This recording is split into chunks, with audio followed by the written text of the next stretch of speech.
Good evening my dear students. आज के इस लेक्चर में हम बात करेंगे एम्पियर्स के नियम के अनुप्रयोग के बारे में। ठीक है, तो एम्पियर्स के नियम का जो पहला अनुप्रयोग है वह है अनंत लंबाई के सीधे धारावाहिक तार के कारण चुंबकीय क्षेत्र। ठीक है, एक अनंत लंबाई का तार ले लेंगे। ठीक है, उसमें हम कोई किसी पॉइंट पर हम चुंबकीय क्षेत्र की तीव्रता का व्यंजक प्राप्त करेंगे। ठीक, तो पहला है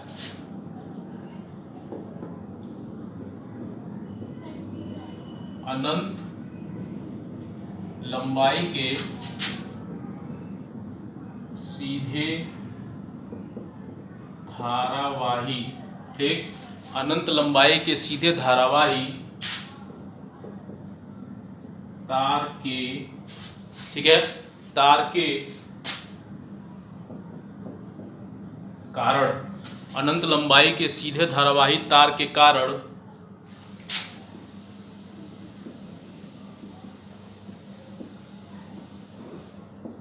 चुंबकीय क्षेत्र। ठीक, तो हमको अनंत लंबाई का कोई सीधा धारावाही तार ले लेना है और उस पर किसी जब हम उसमें करंट फ्लो करवाएंगे, जब धारा प्रवाहित कराएंगे, तो उस स्थिति में क्या होगा, अपने चारों तरफ क्या करेगा, एक चुंबकीय क्षेत्र को उत्पन्न करेगा। ठीक,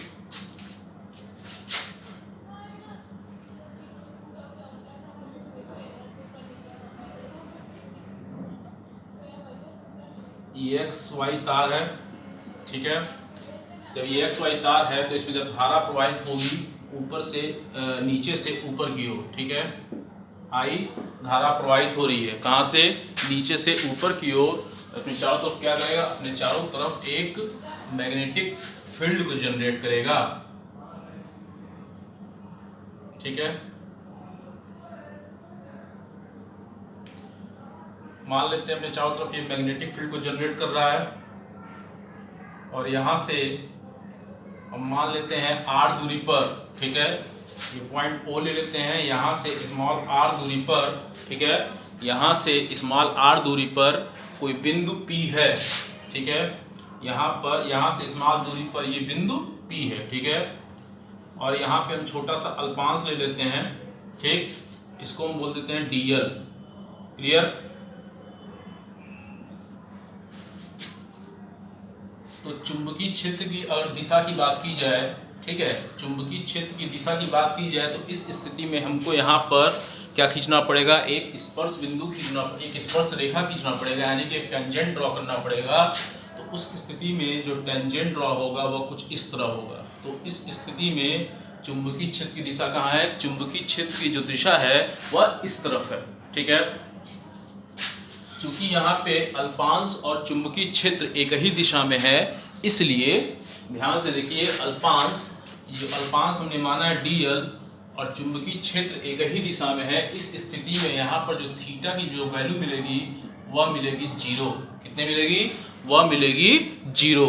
ठीक है, मैं आपको बता देना चाहता हूँ कि इसके एम्पियर्स और एम्पियर्स के नियम के जितने भी अनुप्रयोग या उपयोग हैं, ठीक है, अनुप्रयोग के उपयोग भी कर सकते हैं, ये जितने भी हैं ये सब बहुत इंपॉर्टेंट हैं। ठीक है, आप लोग सिर्फ नोट्स के भरोसे रहेंगे तो दिक्कत हो सकती है। ठीक है, रटना अलग की चीज़ होती है, किसी को समझ के लिखना अलग की चीज़ होती है। ठीक है, देखिए, तब हम कौन सा नियम लगाएंगे, तब हम यहाँ लगाएंगे एम्पियर का नियम। ठीक है, फ्रॉम एम्पियर्स सर्किटल लॉ। ठीक है, एम्पियर के नियम से, एम्पियर का नियम क्या है, close integration vector B dot dl vector. ठीक है, ये होता है म्यू नॉट इंटू आई। ठीक है, इसको हम मान लेते हैं इक्वेशन 1। ठीक, ये हो जाएगा आपका, चूंकि वेक्टर बी यानी कि चुंबकीय क्षेत्र एंड डीएल वेक्टर एक ही दिशा में हैं। ठीक है, इसलिए थीटा की जो वैल्यू होगी वो कितनी होगी, थीटा की जो वैल्यू होगी वह होगी 0। ठीक है,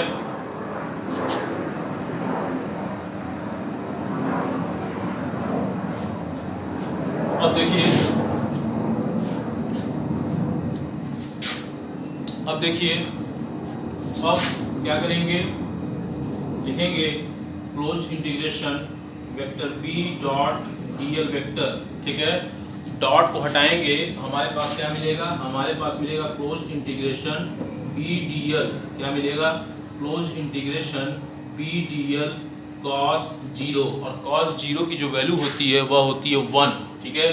तो इस स्थिति में हमारे पास मिला close integration vector B dot dl vector, ये मिल जाएगा बी और ये हो जाएगा डीएल, ठीक है। अब डीएल क्या है, अगर हम यहाँ पर चुंबकीय क्षेत्र निकालें तो चुंबकीय मतलब ये पूरी वृत्त की एक परिधि है डीएल, ठीक है। तो वृत्त की परिधि यानी कि वृत्त की परिधि कितनी होती है, यानी कि इस वृत्त की कुल लंबाई, डीएल क्या है, वृत्त की कुल लंबाई है, तो वृत्त की कुल लंबाई कितनी होती है, वृत्त की कुल लंबाई होती है 2πr, ठीक है। तो हमने r त्रिज्या मान रखा है, तो इस स्थिति में यहाँ पर हो जाएगा b इंटू 2πr, ठीक है। इसको हम ले लेते हैं इक्वेशन नंबर 2, क्या ले लेते हैं, इसको हम ले लेते हैं इक्वेशन नंबर 2, ठीक। अब लिखेंगे फ्रॉम इक्वेशन 1 एंड 2 से, from equation 1 and 2 we get, ठीक है, समीकरण नंबर 1 और 2 से। तो समीकरण नंबर 1 की जो वैल्यू है यहाँ पे म्यू नॉट आई, यहाँ पे पुट करेंगे तो क्या हो जाएगा, ये हो जाएगा mu not I is equal to B into 2πr, ठीक है।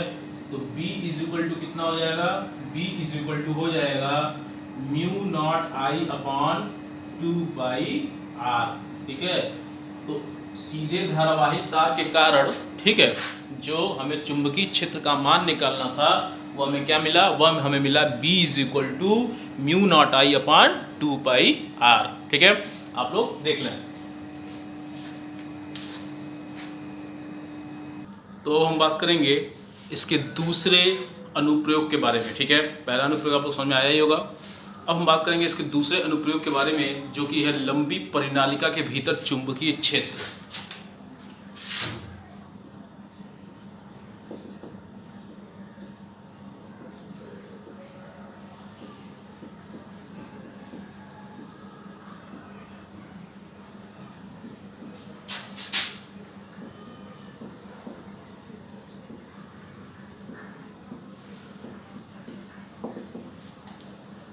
लंबी परिनालिका के भीतर चुंबकीय क्षेत्र, ठीक है।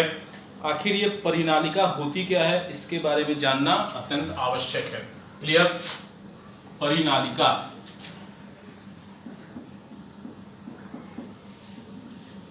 ठीक, इसको इंग्लिश में बोलते हैं सोलेनॉइड, ठीक है। आखिर ये परिनालिका होती क्या है, इसके बारे में जानना अत्यंत आवश्यक है। जैसे आपको ये मार्कर दिख रहा है, ये मार्कर किस शेप का है, ठीक है। ये मार्कर किस शेप का है, ये मार्कर जो है एक बेलनाकार शेप का है, ठीक है। ये मार्कर आप लोग देख रहे हैं ना, ये जो मार्कर है ये किस शेप का है, यह बेलनाकार शेप का है, ठीक है। अगर इस पर अगर हम तार लपेटें, ठीक है, तांबे के तार या एक वायर लपेट दें इस पर, तो ये हो जाती है परिनालिका। फिगर के माध्यम से देखिए कि एक बेलनाकार आधार ले लेते हैं, एक बेलनाकार आधार ले लेते हैं, ठीक है।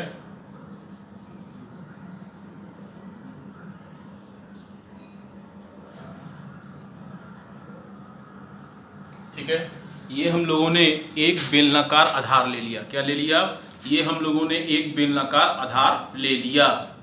बात समझ में आई यहाँ तक। अगर हम इसके आधार पर, ठीक है, अगर हम इसके आधार पर एक वायर को लपेटें, ठीक है, इसके आधार पर हम वायर को लपेटें,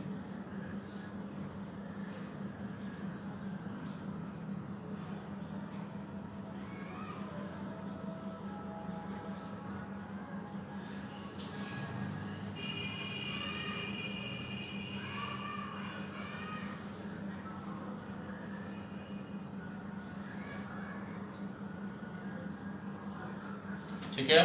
तो ये हो जाएगा सोलेनॉइड। इसी को बोलते हैं हम लोग सोलेनॉइड, यानी कि परिनालिका। क्या बोलते हैं इसे? इसे बोलते हैं परिनालिका। बात समझ में आई? एक बेलनाकार आधार ले लेते हैं, उस पर हम लोग वायर को लपेट देते हैं तो वो बन जाती है परिनालिका। और ये जो बेलनाकार आधार होता है वह चीनी मिट्टी का बना होता है। ठीक, अब देखिए, अगर हम इसको, ठीक है, अगर हम इसे बैटरी से जोड़ दें,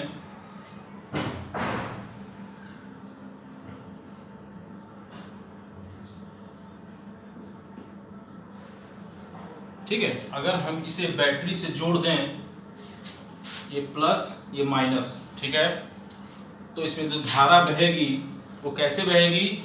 इसमें जो धारा बहेगी आपको दिख रहा होगा, ये सोलेनॉइड दिख रहा होगा, ये परिनालिका। इसमें जो धारा बहेगी वो कैसे बहेगी? वह अंदर से, मतलब वह नीचे से फिर ऊपर की ओर आएगी, यानी कि वह अंदर से फिर बाहर की ओर आएगी। यानी कि पहले ऐसे जाएगी, पहले ऐसे जाएगी, पहले ऐसे जाएगी, फिर बाहर की तरफ आएगी, ऐसे जाएगी, फिर बाहर की तरफ ऐसे आएगी। ठीक है, बात समझ में आ रही है? तो अंदर गई, बाहर की तरफ आ गई, ठीक है, अंदर गई, बाहर की तरफ आ गई, अंदर गई, बाहर की तरफ आ गई। ठीक है,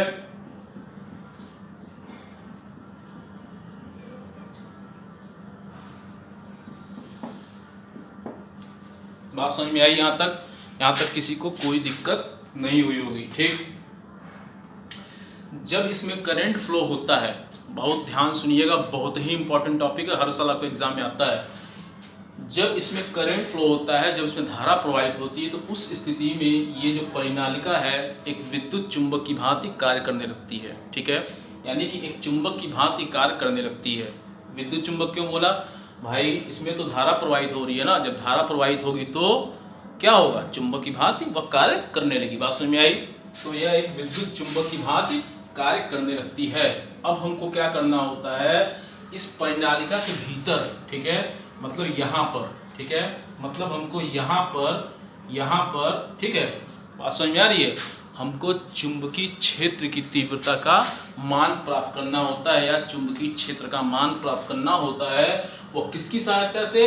वह एम्पियर के नियम की सहायता से हमको प्राप्त करना होता है। बात समझ में आई यहाँ तक?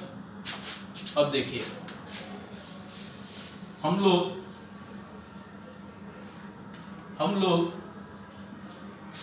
अक्सर, ठीक है, हम लोगों ने अभी तक पढ़ा कि ये डॉट, ये क्रॉस, ठीक है, डॉट प्रोडक्ट पढ़ा किसके लिए? कि जब चुंबक की क्षेत्र की दिशा बाहर की तरफ होगी तो उस स्थिति में डॉट का यूज करते हैं, और जब चुंबक की क्षेत्र की दिशा अंदर की तरफ होगी तो उस स्थिति में हम क्रॉस का यूज करते हैं। बात समझ में आई? लेकिन आज हम इस क्रॉस और इस डॉट का यूज धारा के लिए करेंगे। कैसे करेंगे? आइए देखा जाए। जैसे मान लीजिए ये कोई वायर है, ये तो एक रस्सी का छोटा टुकड़ा है, और इस बेलनाकार आधार पर हम लपेट दें, ठीक है, इस बेलनाकार आधार पर हम लपेट दें ऐसे, ठीक है, बात समझ में आ रही है आपको? इस बेलनाकार आधार पर हम लपेट दें ऐसे, तो ये जो आपको दिख रहा होगा, ठीक है, आपको दिख रहा है यहाँ पे, और ये जो ऊपर वाला सिरा है, ये जो ऊपर वाला सिरा है, ठीक है, इसका मतलब क्या? धारा अंदर से आ रही है और बाहर की तरफ जा रही है। बात समझ में आई? धारा अंदर से आ रही है और बाहर की तरफ जा रही है। बात समझ में आई? तो इसके ऊपरी वाले सिरे को, ठीक है, इसके ऊपरी वाले सिरे को,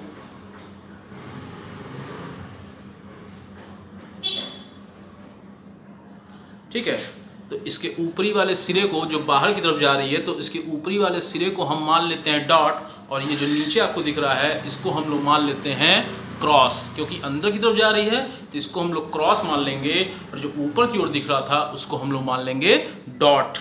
बात समझ में आई आपको? अब देखिए,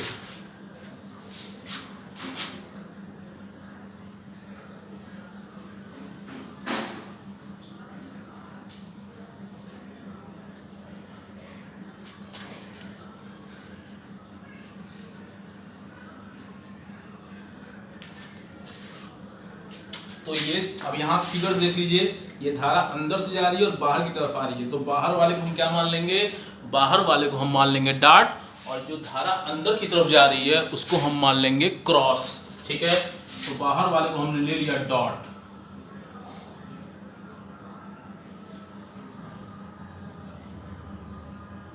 ठीक है, डॉट ले लिया, और जो अंदर की तरफ जा रही है उसको हमने मान लिया क्रॉस।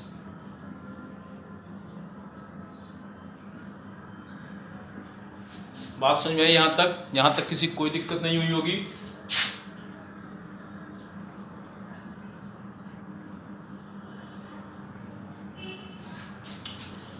बात समझ में आई? अब मैं इसको मिटा दे रहा हूं।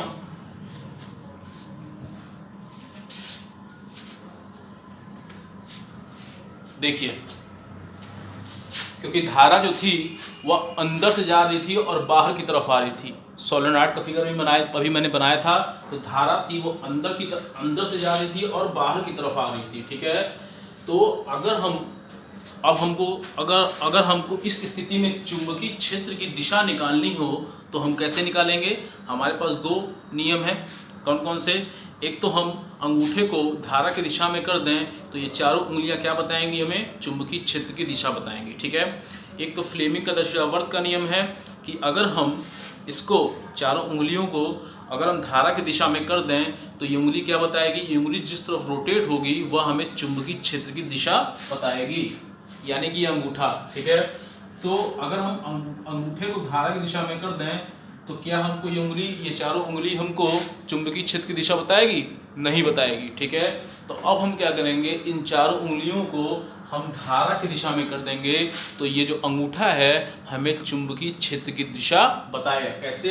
क्योंकि धारा ऐसे जा रही है और ऐसे आ रही है, धारा ऐसे जा रही है और ऐसे आ रही है। ध्यान दीजिए, बहुत ही इंपॉर्टेंट टॉपिक है, मैं समझा रहा हूँ, दोबारा मैं नहीं समझाऊंगा। धारा ऐसे जा रही है और ऐसे आ रही है। ठीक है, बात समझ में आई? धारा ऐसे जा रही है और ऐसे आ रही है, धारा ऐसे जा रही है और ऐसे आ रही है। जो अंगूठा है वह इस तरफ शो कर रहा है ना, यानी कि चुंबकीय क्षेत्र की जो दिशा है वह इस तरफ है। बात समझ में आई? चुंबकीय क्षेत्र की जो दिशा है वह किस तरफ है? वह इस तरफ है। कि जो करंट फ्लो हो रहा है वो अंदर से बाहर की ओर हो रहा है, अंदर से बाहर की ओर हो रहा है, अंदर से बाहर की ओर हो रहा है। तो ये जो अंगूठा है वो इस तरफ शो कर रहा है कि चुंबकीय क्षेत्र की दिशा इस तरफ है। बात समझ में आई? तो चुंबकीय क्षेत्र की जो दिशा होगी वह इस तरफ होगी। क्लियर हुआ? यहां तक किसी कोई दिक्कत नहीं? अब हम जानते हैं कि जो गॉस का नियम होता है, ठीक है, गॉस बड़ा भाई है किसका? इस एम्पियर का। ठीक है, क्योंकि गॉस और एम्पियर के नियम एक ही समानता है कि ये दोनों जो नियम हैं ये दोनों नियम बंद परिपथ के लिए लागू होते हैं। ठीक है, तो हम यहाँ पर एक बंद परिपथ की परिकल्पना कर लेते हैं। ठीक, एक बंद परिपथ की अगर हम परिकल्पना कर लें,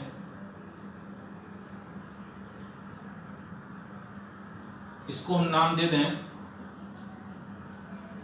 ए बी सी डी। ठीक है, ए बी सी डी। तो एम्पियर के नियम से हम क्या देखेंगे? तो एम्पियर्स के नियम से, फ्रॉम एम्पियर्स लॉ, ठीक है, क्या होता है? Close integration B vector dot dl vector mu not I. क्या होता है? Close integration B vector dot dl vector is equal to mu not I. ठीक है, अब हमको इसका समाकलन करना है। किसका? बी डीएल का हमको समाकलन करना है। भाई ये बी डीएल का समाकलन हम किसके लिए करेंगे? बी डीएल का समाकलन करेंगे इस बंद परिपथ के लिए। ठीक है, अगर इस परिपथ को पूरा करें, ठीक है, ध्यान दीजिएगा, अगर इस परिपथ को पूरा करें तो कैसे हम चलेंगे? पहले ए से बी जाएंगे, ठीक है, फिर बी से सी जाएंगे, फिर सी से डी जाएंगे, फिर डी से ए जाएंगे, तभी तो ये परिपथ पूरा होगा। बात समझ में आई? अगर हम ए से बी गए, बी से सी गए, सी से डी गए, ए से बी गए, बी से सी गए, सी से डी गए, तो कहाँ ये परिपथ पूरा हुआ? ये परिपथ नहीं ना पूरा हुआ, तो हमें डी से ए आना पड़ेगा।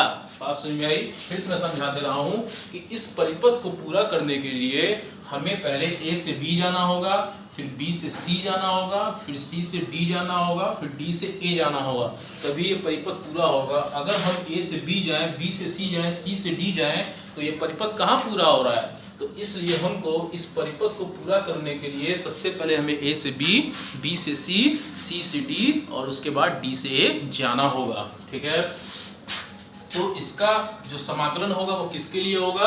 वह इस ABCD के लिए होगा। ठीक है, तो देखिए यहाँ पर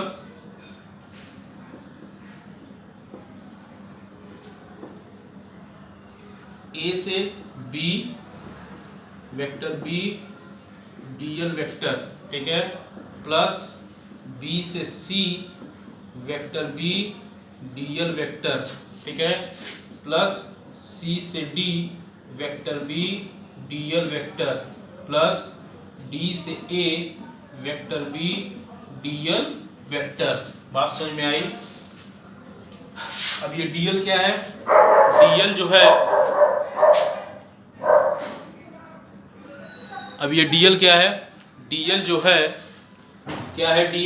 dl जो है अल्पांश है। ठीक है, dl क्या लेते हैं हम? dl है एक हम अल्पांश मानते हैं। ठीक, तो अगर हम इसको एक लाइन थोड़ा सा बढ़ा दूं तो इसको हम ले लेंगे, मान लीजिए a से b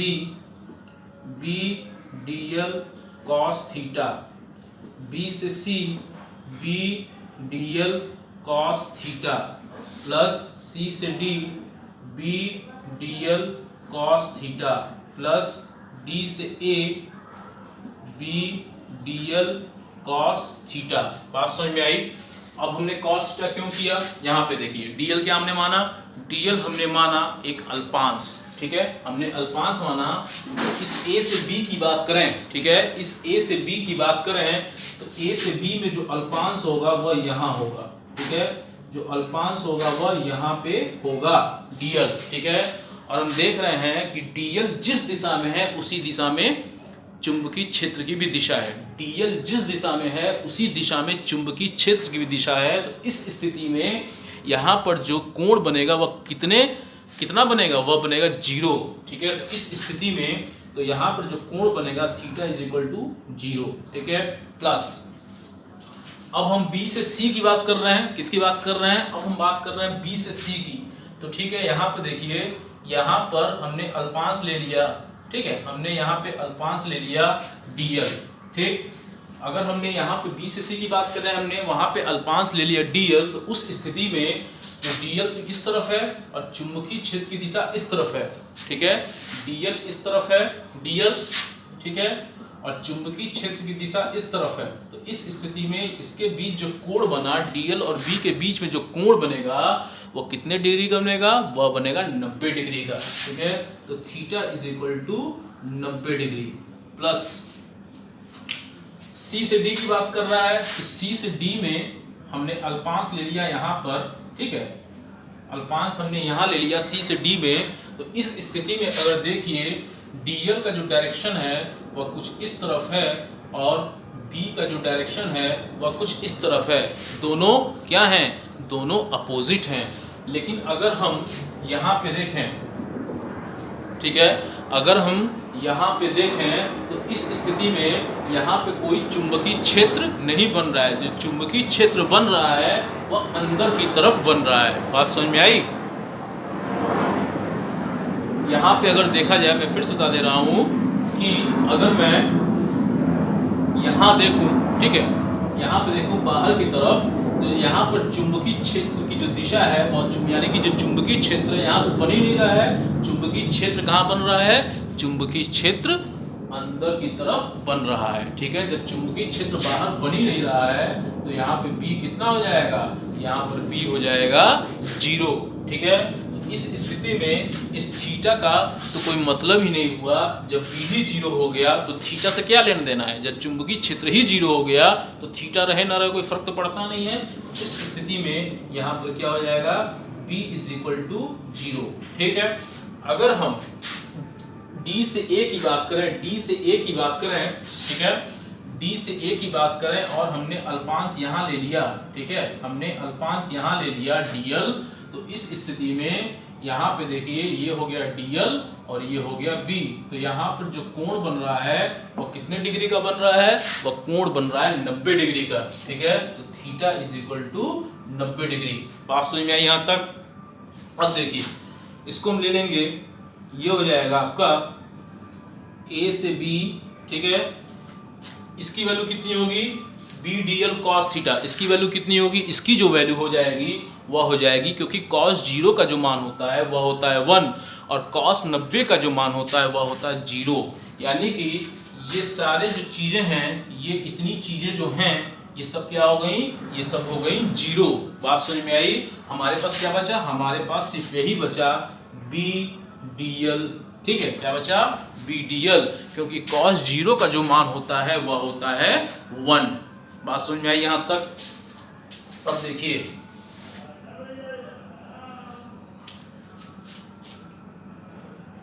ये हो जाएगा B, ये हो जाएगा A से B DL। ठीक है, अगर हम बात हो रही है A से B की, किसकी बात हो रही है? बात हो रही है A से B की। अगर हम इस A से B, ठीक है, इस A से B को हम x मान लें। ठीक है, A से B को यानी कि AB बराबर x मान लें। A से B को अगर x मान लें तो यहाँ पर कितना हो जाएगा? ये हो जाएगा B इंटू x। कितना हो जाएगा? यह हो जाएगा B इंटू x। बात समझ में आई यहाँ तक? यहाँ तक किसी को कोई दिक्कत नहीं हुई होगी? क्लियर हुआ यहाँ तक? यहाँ तक किसी को कोई दिक्कत नहीं होगी। ठीक है, इसको हम मान लेते हैं इक्वेशन नंबर 1 और इसको हम मान लेते हैं इक्वेशन नंबर 2। ठीक है, बात समझ में आई? इसको फिगर को मिटा दूं। ठीक है, फिगर आपको समझ में आई गया होगा। अब देखिए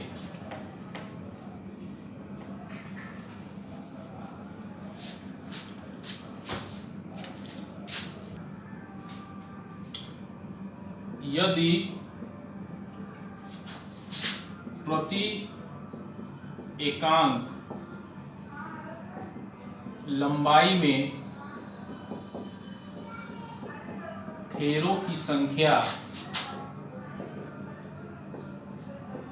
कितनी है? Small n। यदि प्रति एकांक लंबाई में फेरों की संख्या स्मॉल n है तो x लंबाई में जो हमने A से B जो x माना था, तो x लंबाई में फेरों की संख्या कितनी हो जाएगी? तो x लंबाई में